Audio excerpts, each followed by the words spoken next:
যেটা সকলের কাছে গ্রহণযোগ্য হয় সেই টাইমটা পর্যন্ত ইন্টারিম গভর্নমেন্টকে সময় দিতে হবে। এটা চাইলে 1 মাসের মধ্যে রাতারাতি সব চেঞ্জ করতে পারবে না।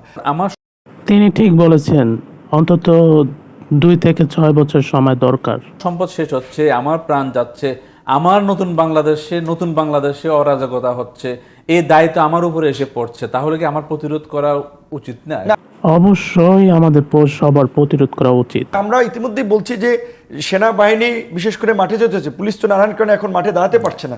সেনাবাহিনী ছাত্র প্রতিনিধি জনতাকে আমাদেরকে ডাকলে আমরা তাদের সাথে থেকে এদেরকে আমরা প্রতিহত করব, যেটা আমি ঠিক বলেছেন, আমরা সবাই মিলে তাদেরকে প্রতিহত করব। আপনার সাথে একমত বলছি। একটা ফ্যাক্টরি যে 4,000, 5,000, 10,000, 20,000 লোক কাজ করে, সেই ফ্যাক্টরি জ্বালিয়ে দিয়ে আপনার আউটপুটটা কি? দেশের ক্ষতি করেছেন। এটা তো নিশ্চয়ই কোনো দেশপ্রেমিক, কোনো সুস্থ মানুষ, ভালো মানুষ করতে পারে না। এটা ক্রাইম করানো হচ্ছে, ওই যে আমরা বলছি যে বিপ্লবকে নস্যাৎ করার জন্য, একটা নৈরাজ্য দেখানোর জন্য।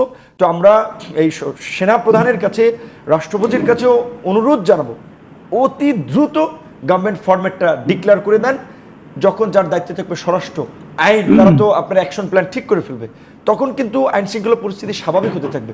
কিন্তু এই সময় নেয়ার ফলে কিন্তু এই ঘটনাগুলো ঘটছে এবং এখানে নিয়ন্ত্রণ থাকতেছে না। ধরেন এখন আপনার পল্টন যদি বাইতুল মোকাররম মার্কেটে একটা ঝামেলা হয়, আর আমি একটা পরিচিত মুখ, আমি যেতে পারি ওখান থেকে, যদি আমাকে কেউ একটা গুলি করে করে, ওখানে পরিস্থিতি তো নিয়ন্ত্রণ করা যাচ্ছে, তো আমি কিন্তু ওখানে যেতে পারছি না, আইন শৃঙ্খলা পুলিশ যেতে পারছে।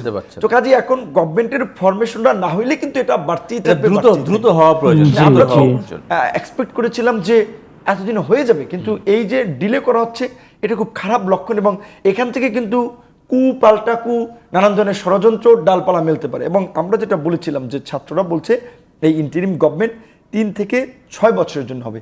তো আমরা যেটা বলছিলাম যে বিচার বিভাগ, দুর্নীতি দমন কমিশন, বিশ্ববিদ্যালয়গুলোকে অটোনমি দেওয়া, কলেজ বিশ্ববিদ্যালয়ের ছাত্র সংসদ নির্বাচনের মাধ্যমে শিক্ষার্থীদের মধ্যে একটা গণতান্ত্রিক মূল্যবোধ তৈরি করা, এবং রাজনীতিতে একটা এই যে কালো টাকা, পেশি শক্তির প্রভাব, এগুলো কমানো। তার জন্য যদি রাজনৈতিক দলগুলো একটা মতামত দিতে হবে। শুধুমাত্র ছাত্ররাই তো একেবারে পুরো সোসাইটিকে রিপ্রেজেন্ট করে না। ছাত্রদের আপিলে আমরা সাড়া দিচ্ছি। আপনার উপযুক্ত মতামত জানাবেন। রাজনৈতিক দল সারা দেশে সম্মিলিতভাবে আমরা কাজ করেছি, ছাত্রের একটা মতামত আছে।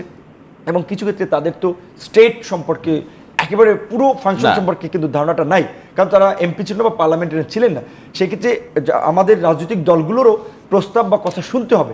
দুইটাকে মিক্স করে সেটা 3 থেকে 6 মাস হোক কিংবা 2-1 বছর হোক, যেটা সকলের কাছে গ্রহণযোগ্য হয়, সেই টাইমটা পর্যন্ত ইন্টারিম গভর্নমেন্টকে সময় দিতে হবে। এটা চাইলে 1 মাসের মধ্যে রাতারাতি সব চেঞ্জ করতে পারবে না।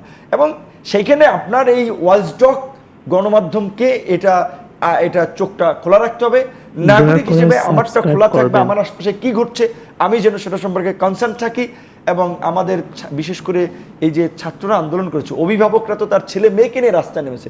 একইভাবে আগামীতে যেন কোনো দুর্বৃত্ত, মাফিয়া, সন্ত্রাসী, চাঁদাবাজি যেন জনপ্রতিনিধি হিসেবে নির্বাচিত না হয়। পরিচ্ছন্ন মানুষটা, সৎ মানুষটা যেন জনপ্রতিনিধি হতে পারে, সেই জন্য জনগণকে সচেতনও আমাদেরকে করতে হবে। যেমন আমরা এখনো এমনও শুনছি, বিভিন্ন অভিযোগ আমাদের কাছে আসছে গণমাধ্যম কর্মী হিসেবে, যে আপনার প্রতিষ্ঠানে হামলা হবে, আপনি চাঁদা দেন, না হয় হামলা হবে। না, আমরা পরিষ্কারভাবে আপনাদেরকে বলছি, এই যে কোথায় নিয়ে যাচ্ছে, আমরা পরিষ্কারভাবে বলছি, আমরা আজকে ঘোষণা দিচ্ছি, আমরা দেখেন 18 সাল থেকে এই যে আমরা আন্দোলনে গতকালকেও আমার গ্রামের একটা ছেলে ঢাকা মেডিকেল থেকে লাশ নিয়ে গেছে বাড়িতে, আমাদের সামনে থেকে, ইসলাম ব্যাংক হসপিটালের সামনে, একই সাথে ছিলাম, একটু 10 কদম আগে পরে গুলি করে রাস্তায় পড়ে রয়েছে। এই যে জীবন, এটা কোনো এমপি দেয় নাই, কোনো মন্ত্রী দেয় নাই, কোনো নেতা জীবন দেয় নাই, কর্মীরা জীবন দিয়েছে, সাধারণ জনগণ জীবন দিয়েছে। কাজেই তারা এখনই এই যে চাঁদাবাজির বাংলাদেশে পরিণত করবে, লুটপাটের বাংলাদেশে পরিণত করবে। আপনাদেরকে পরিষ্কারভাবে বলছে এই চ্যানেলের মাধ্যমে, সারা বাংলাদেশের বিশেষ করে কোনো প্রতিষ্ঠানে যদি খবর পান, অন্তত আপনাদের প্রতি অনুরোধ থাকবে, আমাদেরকে হোয়াটসঅ্যাপে একটু জানাইবেন যে এইখানে ভাই অমুক লোক চাঁদা চাইছে, কমেন্ট করে। আমরা তো সারা দেশের মুখোশ উন্মোচন করে ওর সামাজিকভাবে ওর পরিচয় প্রকাশ করে আমরা কিন্তু আইন শৃঙ্খলা বাহিনীর পাশাপাশি সামাজিকভাবেও ব্যবস্থা নেব, যে এই বিপ্লব উত্তর বাংলাদেশেরা নৈরাজ্যকারী, তাদের বিরুদ্ধে কঠোর পদক্ষেপ আমরা নেব। টেলিভিশন চ্যানেল, একটা টেলিভিশন চ্যানেল একটা ক্যামেরার গায়ে হাত দেওয়া যাবে না, একটা সাংবাদিকের গায়ে কেউ হাত দিতে পারবে না, কোনো প্রতিষ্ঠান আমরা জানলে তাৎক্ষণিকভাবে আমরা বলছি যে আর্মি সহ আমরা উপস্থিত হব। এই নৈরাজ্য চাঁদাবাজির জন্য তো আমরা জীবন দেনি। 18 সাল থেকে আমার এই যে চ্যানেলটি শরীরটা যদি সাবস্ক্রাইব এখনো করে দেখেন এই ডিবি রাখবেন। কার্যালয়ে অনেক দাগ, অনেক সংবাদ দাগ, এই সম্মেলনে শরীরে বলেছিলাম, অনেক দাগ।